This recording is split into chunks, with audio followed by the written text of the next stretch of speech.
यदि आप चाहते हैं आरके म्यूजिक की ऑडियो वीडियो सबसे पहले आप तक पहुंचे, तो लाल बटन दबाकर हमारे चैनल को सब्सक्राइब करें और साथ में घंटी के निशान को दबाना ना भूलें।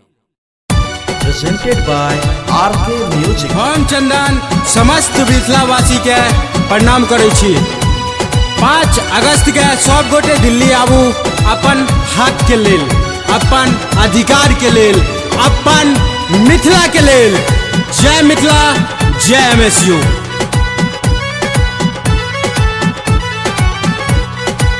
चली चलू यहो मिथिलावासी, मांगले अपन अधिकारियो।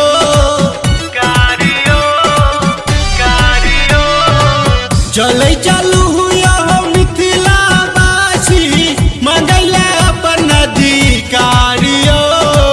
मांग कर वही मिथिला विकास बोर्ड, मांग कर वही मिथिला विकास बोर्ड। ले वही अपन अधिकारियो, मांग कर वही मिथिला विकास बोर्ड।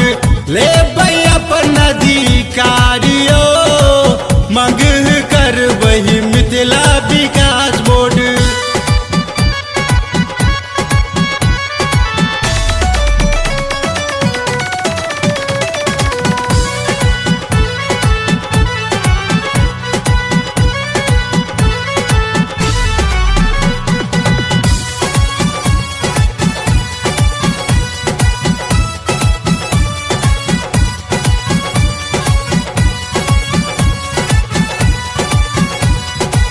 मिथिला के कोना है तो सुधार, लागल ये MSU जवानियो।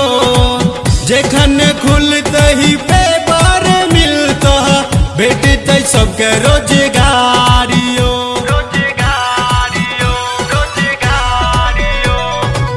मिथिला के कोना है तो सुधार, लागल ये MSU जवानियो। जखन खुलते ही पेपर मिलता, भेटते सबके रोजगारियो। आबो न चुपचाप बैठू, ले अपन अधिकारियो। मांग कर वही मिथिला विकास बोर्ड, मांग कर वही मिथिला विकास बोर्ड। ले अपन अधिकारियो, मांग कर वही मिथिला विकास बोर्ड। ले अपन अधिकारियो, मांग कर वही मिथिला विकास बोर्ड।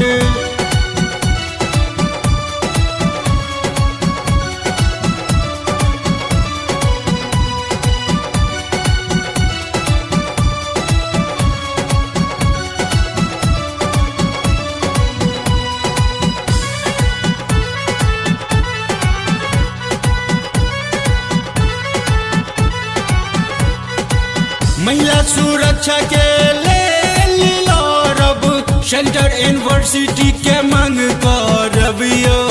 अगस्त क्रांति के बाद मांगनू कहैया, चंदन के संग सब चलू यो।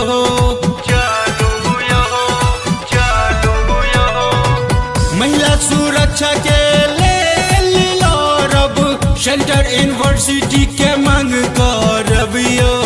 अगस्त क्रांति के बाद मांगनू कहैया, चंदन के संग सब चलू यो।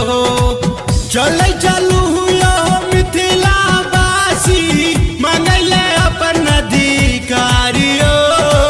मांग कर वही मिथिला विकास बोर्ड,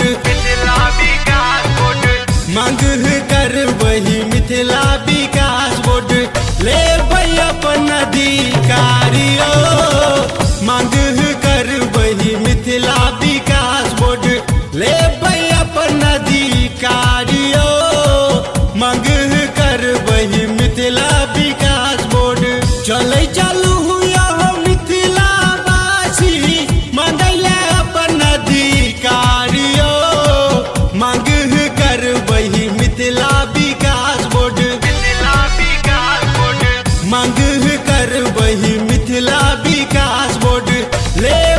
अपन अधिकारियों मांग कर वही मिथिला विकास बोर्ड ले अपन अधिकारियों मांग कर वही मिथिला विकास बोर्ड।